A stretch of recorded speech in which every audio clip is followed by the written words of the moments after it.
Hey there, everyone. Welcome to the Kelly Berger podcast. And today is a very special episode of the Kelly Berger podcast. We are on episode number 11. It's a new episode, and we also have a new microphone this time. Yeah, the last one I had, previous microphone I had was one I got from a junk job from, they just throw out like super fancy podcast equipment. So now we upgraded. So hopefully I sound a little bit better and more professional and worthy of getting this thing up. Is this an ad, Kelly? Yes. You get paid for that? Yep. And today is a very special episode. We have two guests once again, and these are two guys whom I've known ever since I started comedy. First guy speaking up ahead with his alpha energy is Mr. Phil Kolas. That's right. Alpha in pajamas at 6:30 because I haven't left the house today. But it's a Queen t-shirt, so it's cool. Yep. You're balancing out, like, you're not up to the Andrew Tate level, you're sort of like the opposite of, you have balance of like the feminine and masculine side of the force. Yes. I hate Andrew Tate. I have taste in music, clearly. And another guest today is our good friend Eric James, who I've known since I started comedy as well. How you doing, Kelly? Doing very well, Eric. It's nice to see you in your dark background, which goes well with your love of Batman. Yeah. One of my lights in my, I live in a basement apartment of a triplex, so one of my lights burnt out, and I haven't had the energy to change the light bulb yet. All right. Well, we'll let you know if there's any paranormal activity in the background. Perfect. I do investigate the paranormal, so let me know. Yep. I really like to have these two guys on together because Phil and Eric were with me and Darren on Willie's, which is a famous old open mic in the Twin Cities. And also, I really want to talk with you guys because you two guys were there when the first night we started going to Willie's as a regular was what was remembered as the famous suicide night. Do you guys remember that? I do. Oh, yeah. Yeah. Yep. So we're starting there, huh, Kelly? It's your favorite. Yep. We're kicking it strong. That was a night. Yeah, it was. Yep. I'm going to find my records of that because it's a historic night. Yeah. Yep. Now, that was the one where John Conroy was headlining, right? And he was picking on the table was there. Mm-hmm. They were commemorating their friend. I know Conroy was there. They were commemorating their friend. He wasn't the only one that had a problem with them. I think he was. But he was the one. I feel like he was the one that like really pushed them over the edge, though. Yep. I think first we should explain what suicide is. Like, Suicide Night was April 1st, 2012. And what made this night a very special night for the Willie's open mic was there was a large group of very, very drunk people going to the Willie's Barn in Coon Rapids. And the reason they were there was they were celebrating the anniversary of their friend's suicide. And they made a very special request of all of the comics that night to not make any suicide jokes. And somebody broke the tide. I don't remember that. Who broke it? I think Everyone. I think it was either Gabe Noah or John Conroy. Yeah, that checks out. Yep. Darren was there also. He was my carpool. I was in the crowd. They were told me that it was the 5th anniversary of the guy's suicide, and I was it was the 4th or 5th. It was fairly recent. Yeah. Yeah. So it was enough tragedy plus time. Yeah. And I do remember Gabe Noah's joke because I could not stop laughing on the way home. What was it? Yeah, what was it? I don't. He was talking about jacking off and doing laundry, and it had something to do with autoerotic asphyxiation. And you could tell he was getting more and more nervous as the joke went on. Like he started sweating. It was hilarious. And he got to his punchline of, so I ran underneath the laundry chute, so it looked like I just choked on a sock instead of it being, or so it looked like suicide rather than autoerotic asphyxiation. And he said like suicide like with deep regrets and like, oh, I just remembered what this Yeah, and was. he like hid his face underneath the microphone when he said suicide and kind of whispered it, so it didn't come through the speakers all that well. And a few of the people didn't notice, but the ones that did just were glaring daggers at him and me because I was laughing so hysterically hard. Yep, I'm and on I my remember, phone trying to find it, but yeah, I'm listening. and I remember what calmed you down, the crowd them down, was when Phil got up on his bra. Yep. Remember when you did that, Phil? 100%. I saved the show single-handedly. Mm-hmm. They were honestly, it was going to come to blows/knives and probably guns. It was Coon Rapids. Somebody was going to get hurt.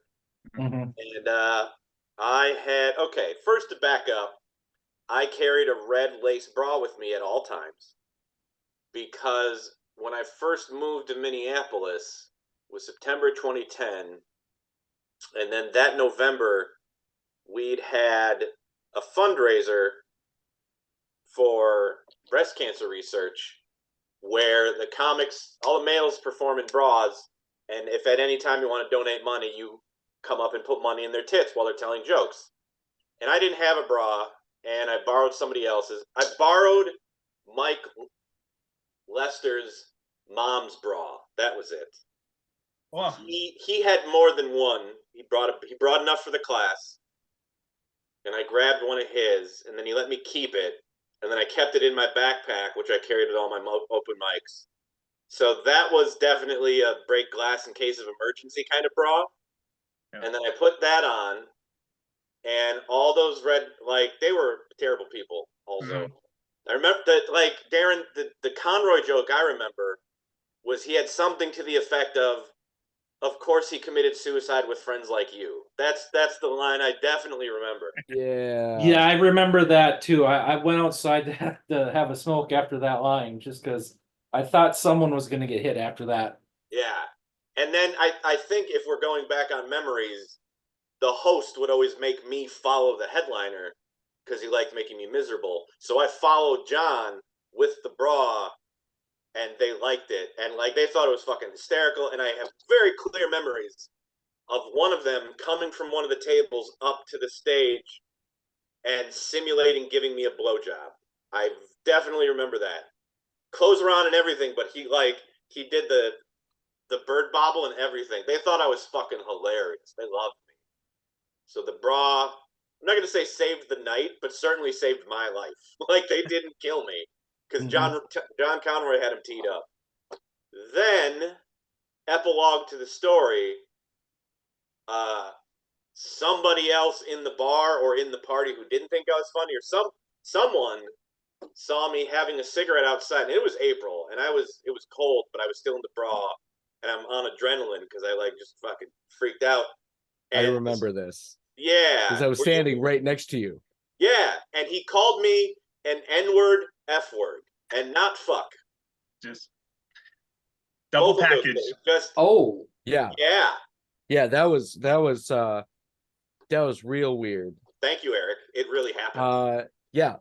But then like it was a dude that said that, right? Yeah. Yep. Like, didn't his girlfriend come in and like try to diffuse the situation and be like, no, like I remember this drunken girl coming in right in between you and this dude and being like, look, if he wants to cross dress, it's fine. Now, is that a rando or was that Nicole? I think it was part of their group. Their group. Yeah. It wasn't a girl that I knew. Okay.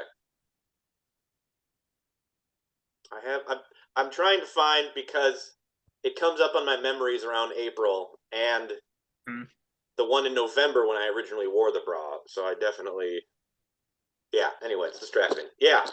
Almost 2 years since the 10-year anniversary of that night. Yeah.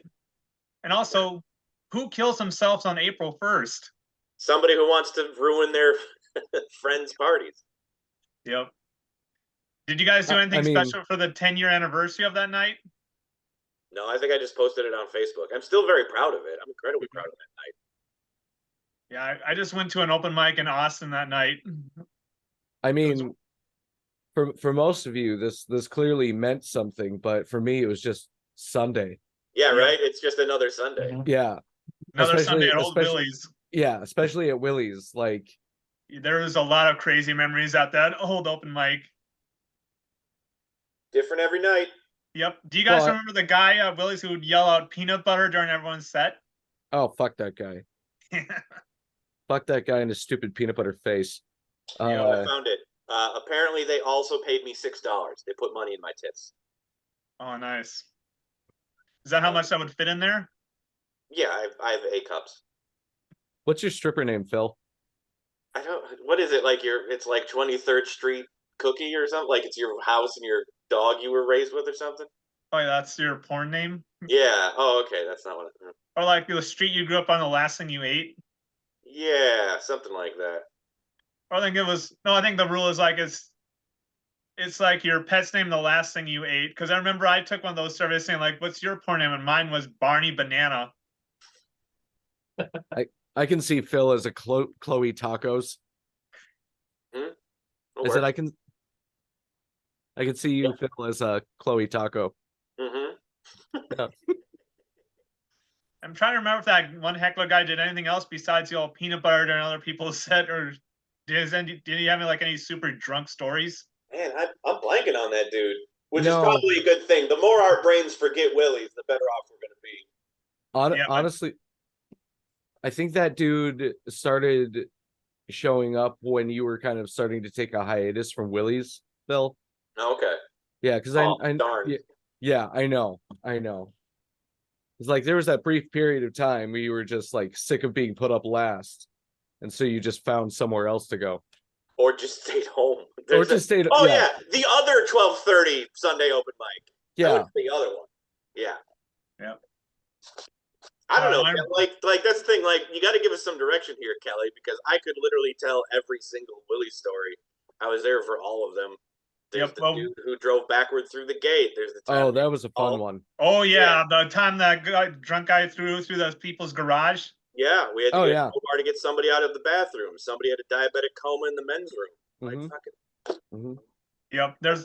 I like Willis because you guys remember like when I first started comedy, I would carpool from my hometown all the way to Willie's, so that was like where I would go to start out comedy in the Minneapolis comedy scene. Yeah. Well, where were you driving from, Kelly? Little Falls. Okay. So it was about a 2-hour drive. I would drive all the way down to Willie's to do 5 minutes and drive back home in the night. An hour and then an hour, right? No, it was 2 hours to there, then 2 hours back. Okay. So 4 hours. Yep. So there's some nights where I would get home at like 2 or 3 in the morning and then have to work at McDonald's the next day. Ugh. I did, because I met Eric, I think, like we were talking about this a week ago. Yeah. It must have been 2007, because that was when I was driving an hour and a half from Eau Claire for stage time, and then we drive an hour and a half back. So, and it was still called Grumpy's in 2007. They just changed it to Willie's in January 2008, and then it was Willie's. Fuck, man, that place was insane. Yeah. That mic really prepared a lot of people for like when shit goes wrong at a gig. I don't know if you know this, Kelly, but Willie's is no longer Willie's. Yeah, I heard of that. It's changed like something to North or Eric's or what's it called now? Dude, it has literally changed names like 4 times. It's Cursed Earth. It's incredible. Here's the thing. It's no longer gonna be a bar. The North is done. It's now gonna be a barbecue joint. And they'll try. They're going to try to make it a normal place for human beings, and there's still going to be stabbings in it. Yeah, like, the problem is it's on Coon Rapids Boulevard. Yeah. That's an old Native American burial ground. Yeah. Like it's just that's if I want a cat to come back to life, I'll bury it on the side of the road. Yeah, exactly. Oh yeah, guys, remember that one summer when someone got shot and killed at Willie's? Oh dude, yeah. And like here's for those watching at home, for you to understand that, like, we bragged for at least a month, and we're still bragging now that somebody was murdered at Willie's, but it wasn't a Sunday. It wasn't during the mic. But so that's not on us. Like, all the other terrible things that have ever happened at Willie's, they've all been on Sundays during the mic, except the one fatality. So comedy's not that bad. Take that. Like, that happened on ladies' night. That's right. So what was it? Were they darts? I think it was during a poker tournament. Poker tournament. That was it. Yeah. Yep. That's why they switched from poker to darts. They thought that darts would be less homicidal. Darts. That makes sense. Yeah. Let's replace the flat cards with sharp pointy things when somebody gets murdered. That's what we need to. But there's favorite no money in darts. There's nothing to fight about. Which people at Willie's have never really needed an excuse to fight, but my absolute favorite thing about that, and not to diminish the fact that somebody died, but my absolute favorite thing about that was showing up to Willie's the next day and still seeing the chalk outline of the dude. That's right. And I'm just like, oh, they still do that? I thought that was just a thing in movies. Like, I saw it in Cool World once, and it was just. It was like a full chalk outline, no tape. It was a full chalk outline, no tape. Hadn't rained yet. We should also mention this head was in Minneapolis before 2020, so we can't blame the riots on this one.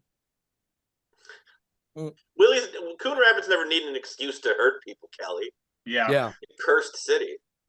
And there was also like a murder at another Minneapolis open mic at Northeast Palace.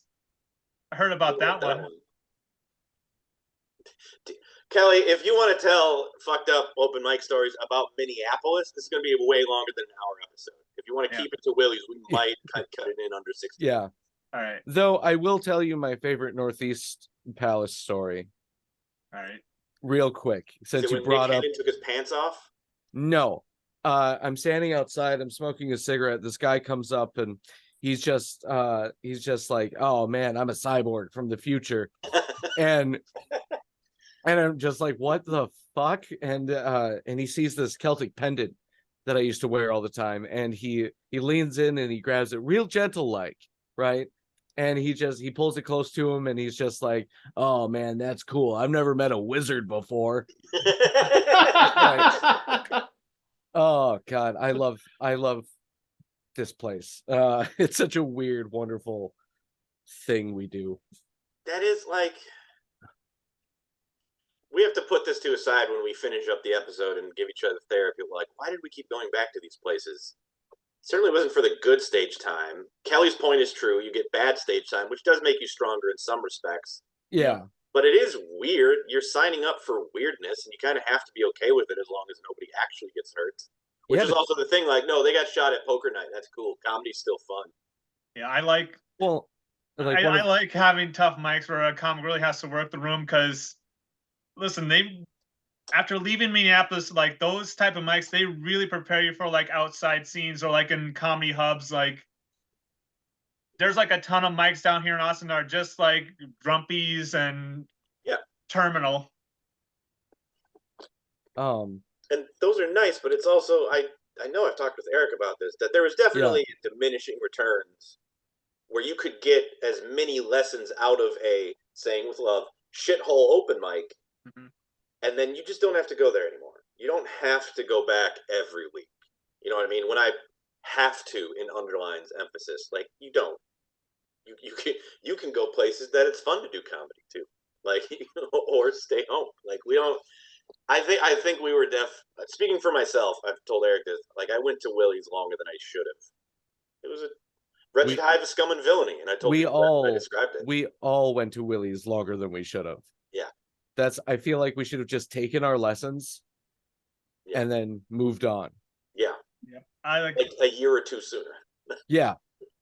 That was like the first mic where I did get physically attacked for the first time on stage. Was that when they threw a drink in your face? Yep, that was that drunk lady. Oh my God. I remember that. Oh, I was so surprised that fucking happened. Did you call her a prostitute? No, basically, what I remember what happened was she was walking around super drunkenly with like a full drink in her hand, and she tried to exit in front of the stage through that section of chairs that closes the exit. And I told her saying like the thing that I said that got Sarah upset, like, "I'm sorry, mom." I mean, not it didn't say that. I said sorry, ma'am. That was a Freudian slip. Hot. I said sorry, ma'am. There's no way you can get out through that way, much like your drug addiction. That is And an that's what got her underhand mad. pitch at best. That's barely anything. And then She got super mad. Then she walked up. I had a little back and forth, and Well- without warning, she just took a drink and just threw it in my face. And then what did you say? Didn't you like nail the comeback? What did you say after that? I don't quite remember what I said. I just remember how badly that drink burned my eyes. Oof. It was she sort of like remember like the TV show Glee when all those pirate kids got slushied. Okay. That was sort of No. what it was like. I was sort of like being initiated. See, I don't remember that, but I remember all the black eyes that Phil used to do. Oh, Maybe we that's get to this eventually. Yeah. I'm incredible. I was a one-man jackass team. You're welcome. yeah, I remember that. We Again, should have for those of explained you what. watching at home, Yeah, a black yeah. eye is a tequila shot where you snort the salt, take the tequila shot, and squeeze the lime into your eyeballs. And I would do that constantly, and I'd never pay for it. Obviously, I'm not an idiot. Mhm. Somebody would have to buy it for me. And then Okay. I would close my set with that because you can't do that and then do a set, even though I tried, but it never worked very well. I mean, I've been yelled at by comedians like, "Oh, that's disgusting! Like it's so degrading." It's like, "Fuck you! It's called being an entertainer. Yeah. It's fun." but also like you say that you're a one-man jackass team, Phil, but you still aren't the comic that got on the hood of the host's car to try to stop the host from driving drunk home. Did you do that? No, Who did that? we're not supposed to say names, All right, fine. Yeah. but You I will. Willie's was a I will- hotbed of drunk driving. Pshaw, Eric James. Yeah, I know, but a comic that was relatively sober got on the hood of the host's car and was screaming, "Stop!" Was that the? Never mind. I was going to I guess who it apologize. was, and I'm not going to. We're not going to waste time with that. Neither of those people sound worth remembering. Let's see. Yeah, there's There's a lot, Kelly. I don't even know where to start. I keep popping up with stories, and then like, oh, I'll tell them in a minute. And then I forget. Another one shows up. yeah, like Willie's is a mic that's has a rich history, but it's like a history like you had to be there to experience it. And but I also want to talk about like the other famous Minneapolis open mic that had a very good reputation of being super tough, but it helped people grow, and that's like the famous open mic Grumpy's. Yeah, that was a storied history at that place. Like, I'm gonna speak as my expertise as the Class B host. Chris Maddock did it for 15 years, Yep, that's how long it ran. and for the last 5 or 6, I was his B squad because it was a fucking death march, and he'd been doing it for a decade and a half. So whenever he would get tired around 11:30 or midnight, he would just hand it over to me. And I wasn't here for all of it because I moved to Minneapolis in 2010, and it started in 2003. That would be the math, right, Kelly? Because it closed in 2018. Yep. So the first 7 years, I wasn't around for. But everyone from Larry the Cable Guy to Sir Ian McKellen and all points in between have been in that room. Yep. I heard Ian like the McKellen famous. was in town for some Shakespeare shit at the Circle Theater at the Orpheum or something. Mm-hmm. And he stopped by. And according to Chris, I got this secondhand because he was hosting. Ian McKellen fucking loved it. He laughed the whole show. Chris's impression was really great, very British laugh. And then I can confirm I was there when Larry the Cable Guy, Dan Whitney, was recording one of his episodes of like Dive Bars. He had a show about it in like 2016. Like he was there. they had cameras and lights and everything. They wrapped up at 9:59 right before the mic started. Oh. And we asked Chris if we should have Larry the Cable Guy perform on the open mic. And Chris said, yeah, but only if he uses his real name. Yeah. And also, like, one famous Grumpy story was, and I wanted to talk with him about this on this podcast, and maybe I will someday. It's a famous story, like when James Thompson started comedy at Grumpy's. Oh, yeah. Oh, dude. Can I tell a story? Yeah. I was there. It was one of the nights that I was hosting the whole night. And I'm not airing his dirty laundry because most of his material is about how he used to be a heroin addict.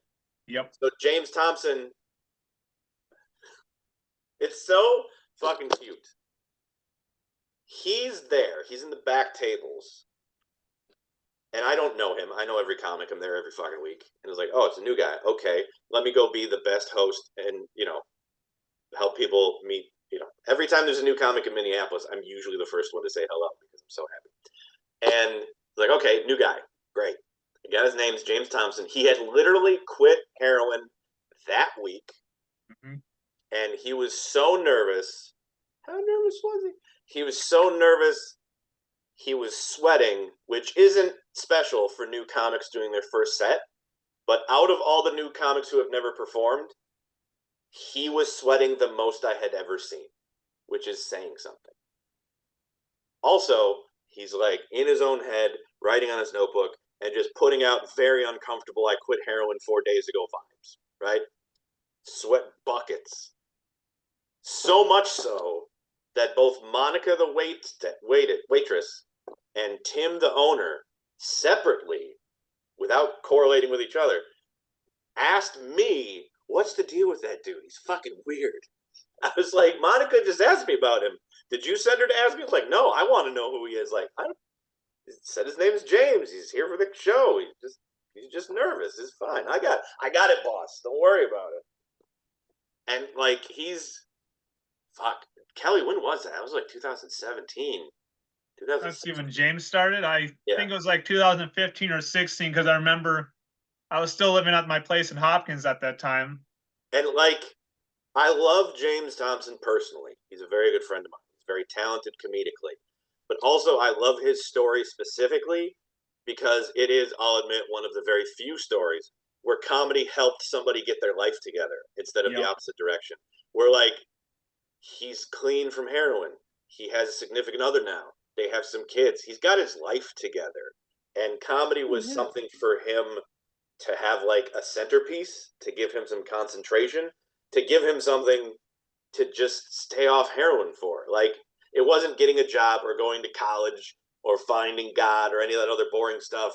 He just needed, I think the term is, there's the don't think of an elephant when you're quitting drugs, but you need a red balloon. You have to have something. It's not just like stop thinking about drugs. You have to have something to think about so you can stop thinking about drugs. And that was it for him. Where it's a replacement. What's that? It's a replacement. Exactly, but also like a psychological one. Like, it's not just a distraction. It's something to like give you adrenaline. It's something to give you serotonin. It's something to set a goal. It's, like I said, it's a very, like, most people find comedy to fuck their lives up or almost fuck their life up. James is the opposite direction. I really love that guy. Yep. And Grumpy's was a great mic. It was sort of like the international waters of the Minneapolis comedy scene. Like, almost everybody, regardless of what clique they were in, went through Grumpy's, and everyone just it was the hang of the scene. Yeah. For sure. I think I've met a lot of people at Grumpy's that I don't think that I would have really talked to had it not been for how even keel, I guess, that room was. So yeah, it was definitely the hang of the week every week.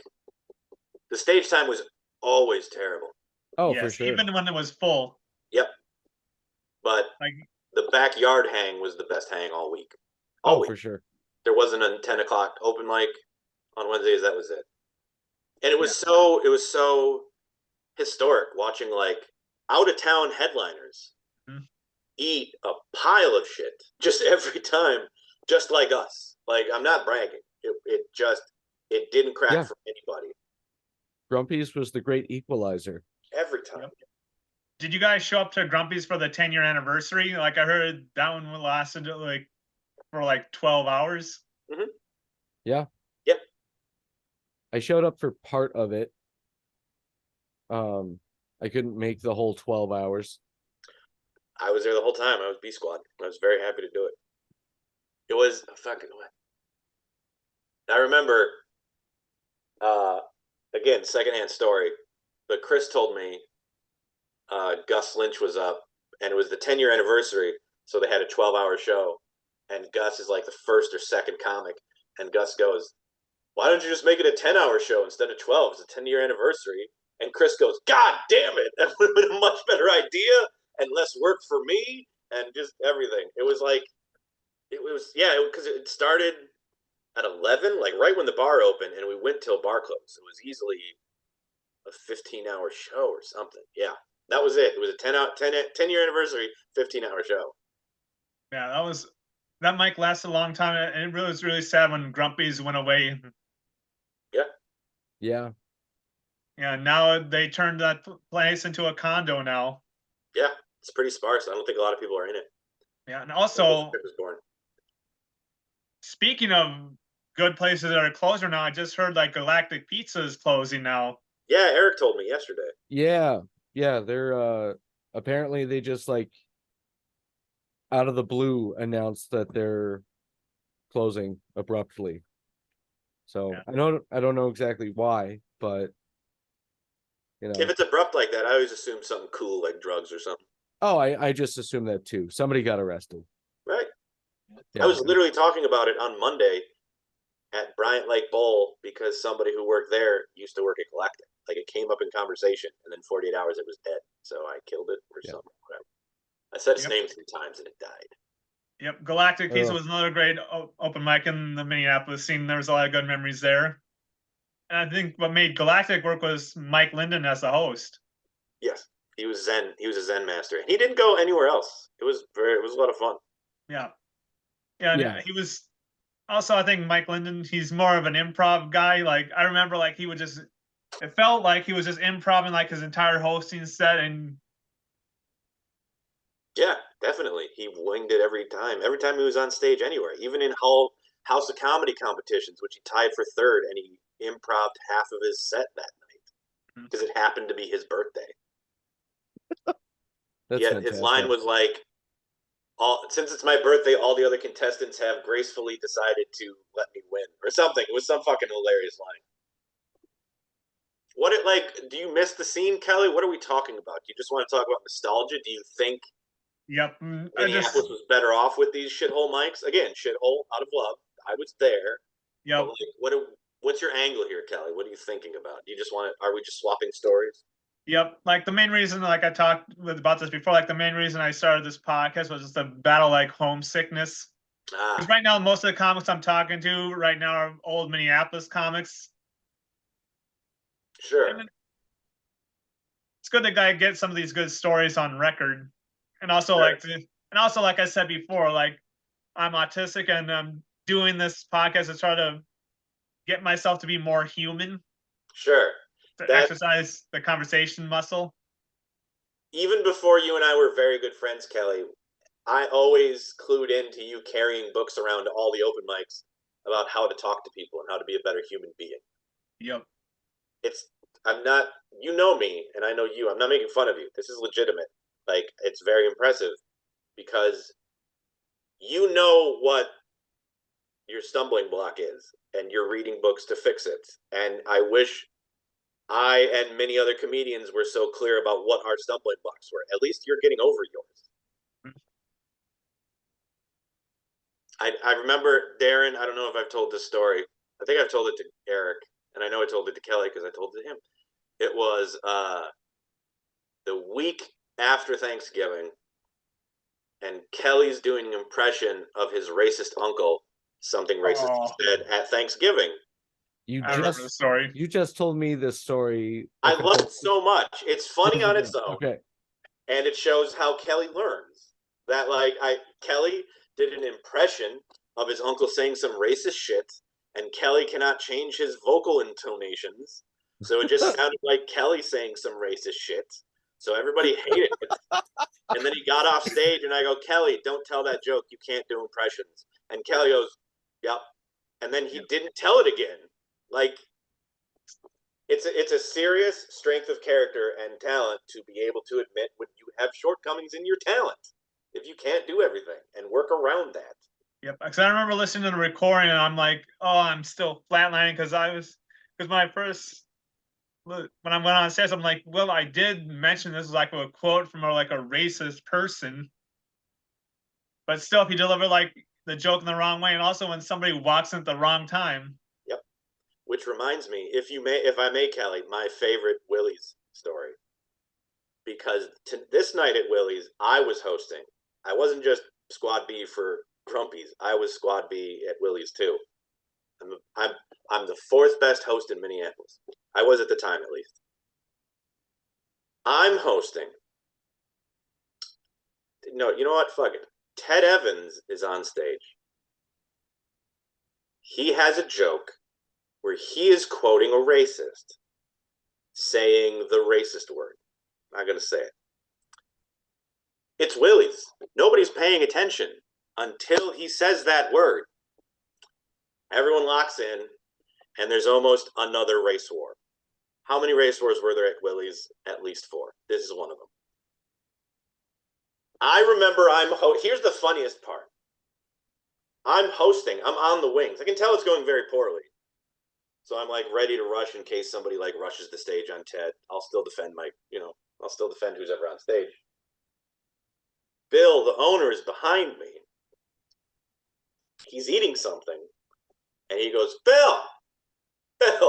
And I turn around, and Bill's telling me to get Ted off stage.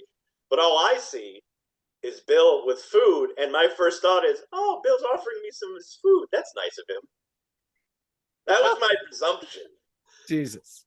I know, right? I was like, this is fine. Oh, that's nice of you. I had no idea that he wanted me to fucking pull the plug on this dude. And it's terrible. It's crickets at best. Like, thank God it's only crickets. But, like, there were mumblings of violence. It was bad. Luckily, serendipity, I received no credit for this. Luckily, the next comic was Chad Martin, who was black. He gets up on stage. He goes, yo, Ted, next time you tell that joke, make sure they hear the setup, bro. Applause break. Like, he fixed everything. Again, I get no credit for fixing it. I was just ground zero for it. But yeah, just one line ruins everything, and then one line from somebody else who's better at it fixes everything. And I was like, well, that's an open mic. I've been on People Have Pulled Guns. I've been there for that. I've been there. Oh, were you there for the huge brawl that broke out? Because somebody had said something about the old host's girlfriend. Was it another race war? No. No, it was the old host versus a weed dude, wasn't it? It was the old host versus, I don't know what the other guy was. It was just the other guy had said something rude to the old host's girlfriend. Mm-hmm.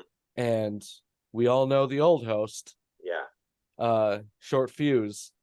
And all of a sudden, and I remember stopping for a second in the middle of this brawl, this like kind of looking around like in this weird Mad Max scenario, and walking up to one of the other comics that had just gotten done with his miniature fight in the corner. I'm just like, hey, are you okay? And he's like, yeah, I'm fine. And I'm just like, oh yeah, I forgot you're a fighter. And I just continued to like stand there useless, because I don't know how to fight multiple people at one time. Yeah, I don't either, and I think I know the fight, and there's no one in that fight I particularly felt like laying down for. Oh, exactly. Like, I don't know how to fight, but I would jump in if you guys were in a fight. Like, I think all three of us have equal fighting technique, but it's the principle of the thing. You know what I mean? Like, you got to be there. You have to jump in as long as it's the right people for the right fight. I mean, yeah, the reason has to be good. And that's kind of one of the reasons why I've never, ever been in a fight at Willie's. Yeah. I've never thought that there was anything Worth fighting about. worth fighting about at Willie's. Yep. Willie's was like the main mic that made me realize like I had to take some boxing lessons. That's what it taught you. That did you do that, Kelly? Did you take some boxing lessons? I took some intro levels. I'm still trying to get back into it. I took some lessons from John Standard a couple years ago. Right on. Okay. I remember, Eric, do you remember the two guys I used to come from Eau Claire with at all? There was a tall dude named Jarrett and a short dude named Andy. Yeah, I remember Andy more than Jarrett, but yeah. Okay. Andy was on stage, and this is a very funny, shorter dude. He's on stage. The old host is having words with an audience member off the wings. Obviously the scenario is not de-escalated because the old host is not good at that. So for some reason, the audience member decides to prove it by rushing the stage from stage right, shoving my friend Andy off, and lifting his t-shirt because he's packing right now, and yelling something about you fucking crackers and I hate this fucking city, and then walking off. And I think we tried to get Andy to finish his interrupted set, and Andy wasn't feeling it. He threw the vibe off. Completely understandable. Yep. It's like that time that that guy threatened that he had a gun.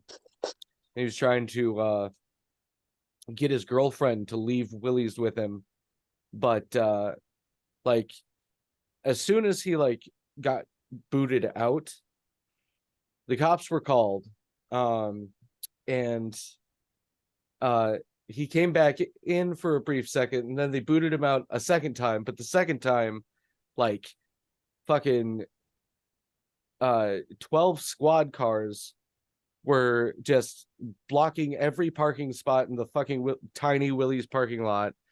And like all of the cops came out, guns drawn, told the guy to, put his hands up and get down on his knees. And the first thing that the dude did was just take off his pants and then hands up. I mean, that's not a bad strategy. Like, I'm super extra, not armed, I promise. Yeah. Yeah, but like... Was this during the show, or was this after it was over? This was during the show. Okay, so there was still whimsy attempted. Yeah. Okay. Yep. I And remember that. I must not have been there for that. well, and the worst part about it is the guy did not have a gun. He had a flashlight. He just it's like what are you gonna do brandishing a flashlight? Like, how are you gonna hold the flashlight to like... I mean, if it was one of those cop lights, like the giant clubs, it's a fucking weapon, dude. That's it wasn't. It wasn't? It wasn't. Okay, who were the security? It was Prather, and then there was this giant white dude. Oh god, I always forget his name. It's not Jeremy Simonson. It's a different, bigger white dude. Yeah. But there was one night where he was escorting a patron out, like, downwards and leading with the patron as a battering ram. Yep. And Danielle said, Danny opened the door with the dude's face. I love when he does that. That was good. All right. Just blank. I think there's one more Willie's memory I want to talk about. And I think I'm going to talk about this with the guy in question before, but I think one of my favorite Willie's memories is like with Tom Shostrom and Dolores. Oh, where Tom wore her underwear. Sure.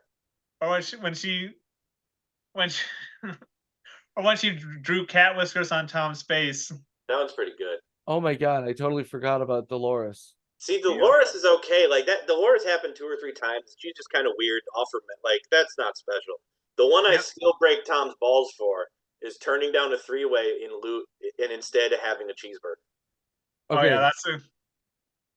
You know what? First, I think we should explain what the Dolores situation is. Dolores was this super elderly woman who would try out comedy for like as a hobby every now and then. Her big thing was she would get a volunteer on the stage and she would have Tom Chilstrom come up the stage and she would do all sorts of crazy shit with Tom Chilstrom.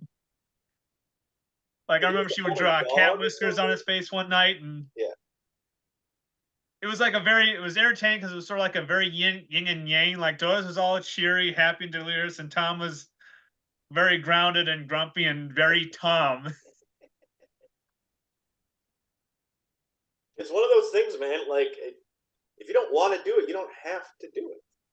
Unless it's gonna be fun for you, you don't have to say yes. She's just an old lady. She's not gonna beat you up.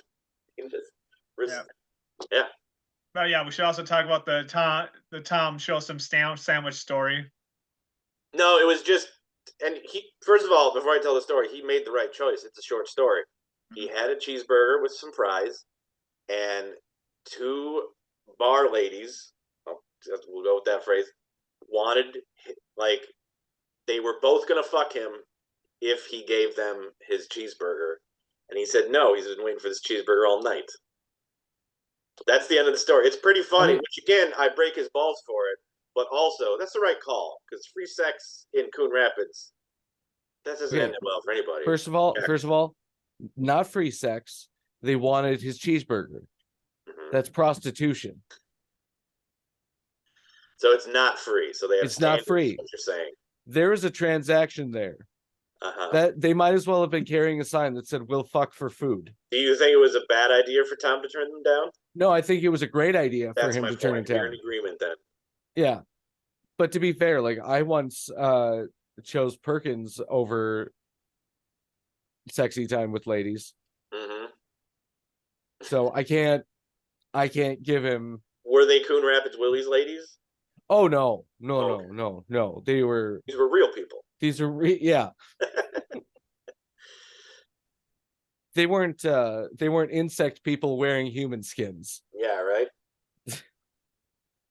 Trying to think. I thought there was one more gun story. Those are always nuts. Fucking the back the back patio at Willie's was like the evil version of the Grumpy's back patio. That shit was fucking awful. Yeah. It was the nega patio. Nega. And nega. Yes, yeah. That's what you said. That's what I heard. You did say. Yeah. It's bad audio, Eric. Don't say that. Fuck. Everybody understood exactly what I said. I know you did. I know I should have prepped Willie's stories. I know there's more there. Diane Bieber karate kicked the bathroom door open. It broke once. Do either of you remember a guy by the name of Lee Essler? No. He was a really good friend of mine that would come up, and every now and again he would do time. He was an older gentleman. And he would do things. He would do like silly little songs every now and again. Oh, I remember that guy. Yeah. Yeah. He just I don't know. Talking about Willie's, I can't not think about all the times that he showed up just to like that guy was sober, right? He was sober the entire time that he was going there, and so he fought the urge to drink every time that he showed up there, but he was there to support me and I don't know if you guys remember Noah Blades, but you know, it just was one of the few good memories I have of Willie's, I guess. So yeah, there's not a lot of those. Yeah, they're good stories, but like warm remembrances are pretty rare. Yeah. There's definitely like a shared warfare to it. Did I ever tell you guys that the owner of Willie's actually gave me a job at Bennigan's before he owned Willie's? Oh, no. Really? Yeah. Yeah. I worked at a Bennigan's for a couple of months. Nice. And then when I got fired from, because like, so there's this guy at Bennigan's that hated Bill. Hodge, right? The Hated him. owner, yeah. Yeah, couldn't stand him. And so he was not happy that Bill hired me. So he was ready to just fire me for anything I did. But anyway, so one day I was like, I was at Willie's, and I didn't I was giving the old host a ride because I didn't know any better. And it was on my way. Yeah. And I didn't put two and two together that the old host used to live with the owner of Willie's. And so when I like got to the place, I was like, what like the owner of Willie's is there, and I'm just like, what's up, old boss? Like it was just a weird thing. But yeah, I'm glad I don't have to give the old host rides anymore. That got weird. I was thinking, like, there's no way Willie's, I think, would be a thing right now. And I'm not even saying that has anything to do with the material or how gnarly the mic is. There's plenty of those around in Minneapolis.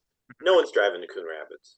No one's going 35 minutes for a bad mic. There's plenty of bad mics in town. Did somebody try to bring like an open mic or a showcase back to that old bar? Travis Cole tried a monthly showcase, and it wasn't too shabby. I enjoyed it. Nice. I felt weird about it. Yeah, because it was all warm and well painted and comfortable. No, because it just felt like Willie's. Yeah, like it was still like you had fucking 3 to 5 people that actually gave a shit out of the 20 people that were in the bar. And it felt too much like the grind that I feel like, if I want that, I'll go to Terminal. Again, exactly. I'm not against the grind. I don't think the grind would be the death knell of that spot. It'd just be the drive. And it might be because I'm old, but also I don't know a lot of the new kids would want to go 35 minutes to Coon Rapids. There's no reason. There's nothing special about it. Which, looking back, there really wasn't a lot special about Willie's except the bad news. Oh yeah, you guys saw in the chat, I wrote down another story to tell, which is a very short one. It's called And Dave Gabicitric. I see that. Andy Gabatino sat on David Citric's shoulders, and then they just told jokes together. Yeah, but then one they person were like the two tallest dudes, and it was freaky. It was kind of terrifying to watch. There was the time that Misha Estrin put every chair on the stage. It took him about 20 minutes. He took 20 minutes of his 5-minute competition set because we were having the funniest comic in Coon Rapids competition. And he used his time to put every chair on top of. It was an edifice. It was something. Yep. There's a photo somewhere out there of Chris Maddock in the background, just like staring at it, like it's terrifying. The only thing there's the video of Ricky Norin doing an impression of no less, at least 15 to 20 separate Minneapolis comedians. Yeah, that's a good one. Have you seen it, Kelly? Were you there? Yes, I've seen the video where Ricky Norin do impressions of various Minneapolis comedians. It was crazy, like how spot on it was. It was like, yeah, it's incredible. There's other comics in the background. I especially remember every time I listen to it, you can hear John Conroy in the back go, "Wow, you are really good at this." Like it's shocking. He had vocal intonations of at least a dozen people easily. Yeah, that was nice. That's a warm memory. We'll put that on the short list. Yeah, he's a wrestler now. He's very good at it. Yeah, I think he's on a new wrestler character persona. Like I remember, like his great character, like the Great Renaissance or Renaissance. Renaissance is great. I still have a T-shirt. He's the Reverend Ricky Norin now. He has the holy name. He puts healing to somebody. Eric, were you with me when he did that to me once? No, I think he was still. I think it was still the Renaissance Ricky Norin. Okay, I must have went with Tom or somebody where he was doing the Reverend and he put hands on me and I shook for him. It was great. Yeah, I haven't seen him wrestle lately. Oh, I remember when that one night during like one of the famous Willie's roast where Ricky Norton and some wrestlers came in and they would do like wrestling acts on the stage. Yeah, that's pretty good. Yep. And I think I think we're almost Oh yeah, no, we wouldn't. reached out. I think it's an appropriate like the best way to like to end this podcast was talk about like the big Willie's finish at the end of the set when bar closed. Oh the god. big finish. Yeah. Yep. I hated that thing so much. I mean, it's mostly because running, which is not our forte. We were all drinking and smoking, and we're not fucking. Ugh. I've always hated running though, Yeah. and I Yeah. played football. I played Yep. football, and I hated running. I gotta explain what the big Willie's finish was like. Whenever like we were like approaching like closing time, we still like comics left on his on Because the list. the rule Who was didn't get everybody got stage time. Yeah. So if it was like 1:30 and there was still like a dozen people left, you would line up and you would each tell a one-liner, and then you would have to run around the tables to get to the back of the line. And if you ever came up to the microphone and blanked on a joke, you would be eliminated, and then you just narrow it down. Mm-hmm. And the rule was like 5 minutes. The rule was like people would run around like a couple of tables, and then they would run up and say like a setup, and then the next person would say like a punchline. Super. And then when there was like 3 of you, there was no pause, right? So you're just running and joking. Yeah. It's fucking awful. I did it once at a different mic outdoors, where like we ran out into the back porch and back in, and I think I got fucking pneumonia or something. I was fucked up for a week. So that was in the middle of winter. I'm running outdoors in my t-shirt like 9 times. Well, like with the big finish, that wasn't something that the old host did. Like the old host, in order to control how long the show was going to be, he did this specifically to me. Offered me $5 and a Xanax. Yes. And this week. Yeah, and then I took the Xanax, and then he was like, "Well, now I have to see what fucking happens." So I ended up doing time anyway, but I was happy that it wasn't, the big finish. But when the new host came in and started doing the big finish, it's like, really? We don't have a liquor license for improv. Come on. And also, again, it goes under that sadistic streak. Oh yeah, for sure. The new host had, where he's like, "This is fun. It'll hurt people." Like, fuck off, man. It's 2 a.m. I don't even want to be here, and I didn't want to be here on time. Now you're making me go late every week. Fuck you. Well, like one of the other things too, I remember being put in a position where I've never seen red. Like, not even when I fought my high school bully did I see red, right? Mm-hmm. I just was in a zone. The new host put me in a position where I saw red. Okay. He decided that it'd be a good idea to have 2 comics come up on either side of me and start just like talking. That's right. And heckling and stuff, and I just got to a point where I lost it. I threw one of them off the stage, and I had the other one by the neck. Yep. I hulked out for like 0.3 seconds. Yep. And I felt so embarrassed and ashamed that I couldn't finish my thought. I couldn't, and I apologized profusely to the guys that got up on stage, because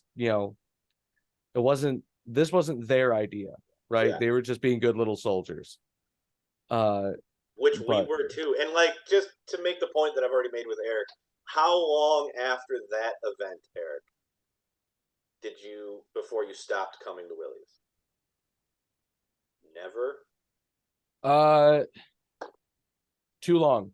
Yeah, exactly. Thank you. Too long. That's the point. Yeah. That's. And like, it's that thing where like, we probably didn't have to go there that much. You apologized to the people you yelled at. Yeah. Did you get an apology from the host? No. Yeah. Like, it's very complicated, as I'm sure you know, Kelly. You were there for most of it too. It could be a good time. I don't want to get too much into nostalgia.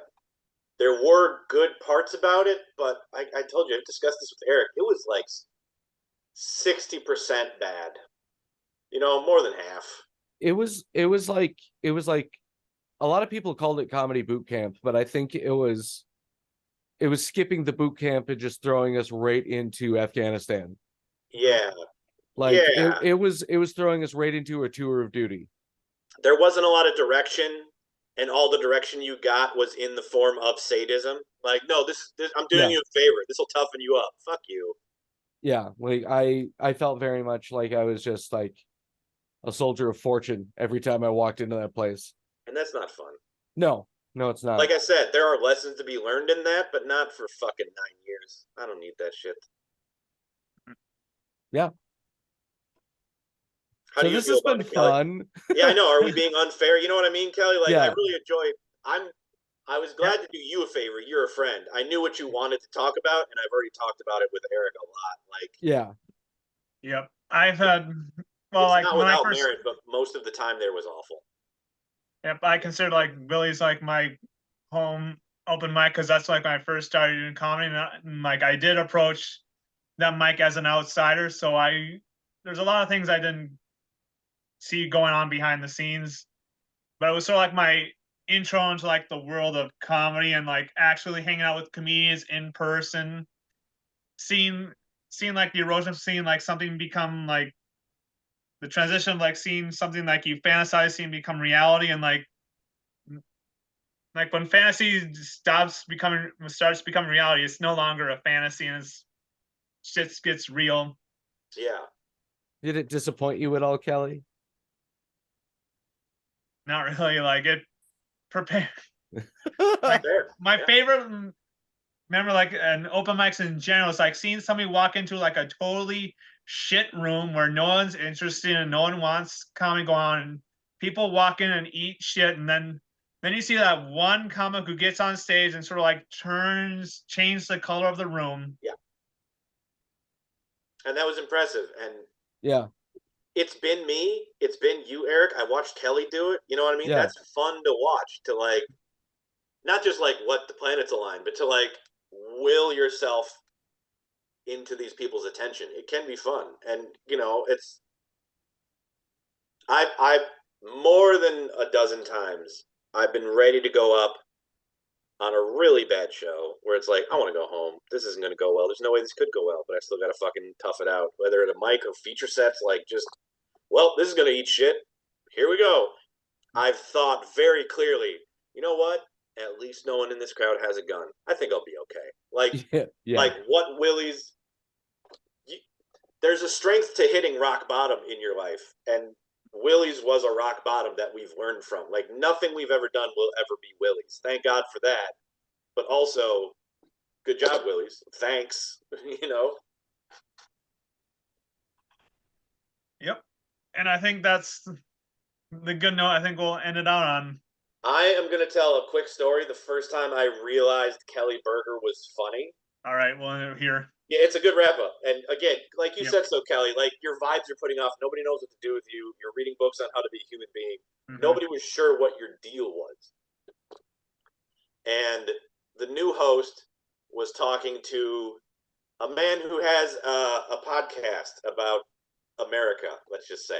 Tall, bald dude. And they were talking about a woman they knew, and one of them said, yeah, she's got a vagina like a catcher's glove. And Kelly said, yeah, you're probably going to catch something. And fucking, it was so funny because he was just standing there. We didn't even know he was paying attention. And he just like drops this bomb, and all four of us crack up. And then I'm like, oh shit, he's a human being. He has jokes. This is incredible. That was the first time I like locked in on Kelly Berger. I was like, oh, okay. All right. Now I'm listening. Yep. You also haven't aged a day. You look exactly the same. It's been 20 years. You're weird. Thank you. You're laughing because I'm right, aren't you? Yep. And I will say this, like, I know a lot of people don't like shit mics, but they really prepare you for like greater going road gigs and also comedy hubs like down here in Austin. Yeah, I think I'll talk about more of those mics later on. yeah, I agree. Again, like I said, there was good things to get out of it. I just think we all stayed there way too long. I know. I mean, I'm speaking for myself, and I talked to Eric about this. Like, it's I agree.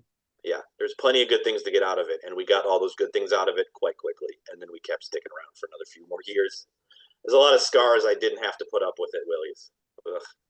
Yeah, and also like with Willie's gone, it's sort of like a mic for like old veterans, and don't mean to sound like a grumpy old man, but I don't think it would be a mic for like the new crop of kids coming in. You're not wrong, but that was my point. Like, the city's better off without it. The city's better off without those two hosts. That part of them, for sure. Like, there's nothing Willie's was offering that other bad mics, because bad mics are important, but the ones that we have now, it's 3 miles from my house. You know what I mean? There's nothing about Coon Rapids. You don't have to drive that far for your shitty mics. Mhm. And they don't No. have to be that bad. They don't need guns. Well, They it's don't like need people throwing drinks. They don't need race wars. Bad mics are bad enough, just regular bad. You can get all the lessons without the chalk outlines. It's not required to be a good comedian to go to chalk outline open mics. I like Choco outline open mics. They make me giggle, They're pretty charming. right? It's Yeah. just like, oh, I wonder what happened here. Let me throw on my detective hat. Somebody's Let me- having a worse day than let I me- am. That's not too Let me, bad. yeah, let me light this cigarette. Let me see how many chalk outline jokes I can write. Yeah, right, exactly. Yeah, after Willie's, your whole week was on an upswing. That was Yeah. that's the one good part. I survived. We should have sold T-shirts. Fuck yeah, the three of us should make T-shirts. I survived Willie's. Ask Yep. me how. Yeah. Viva la victory. Yeah. So glad I Yeah. have therapy now. Yeah. All right, you're all wonderful. I love you all very much. Darren, you're cool too. Yep. Thanks. Is that it? Are we Yep. calling This it? is. We're giving it every episode. We almost have like an awkward exit because I'm sort of the awkward person, and I was gonna say because you're hosting this, Gal. Yeah, Yes. check it out. It's on brand Oh, I just thought we were having a Minnesota goodbye. yeah. in podcast form. Yeah. Mhm. No, So keep you going on. No, you hang up. No, you hang up. No, you- Do we get more money if this thing's longer?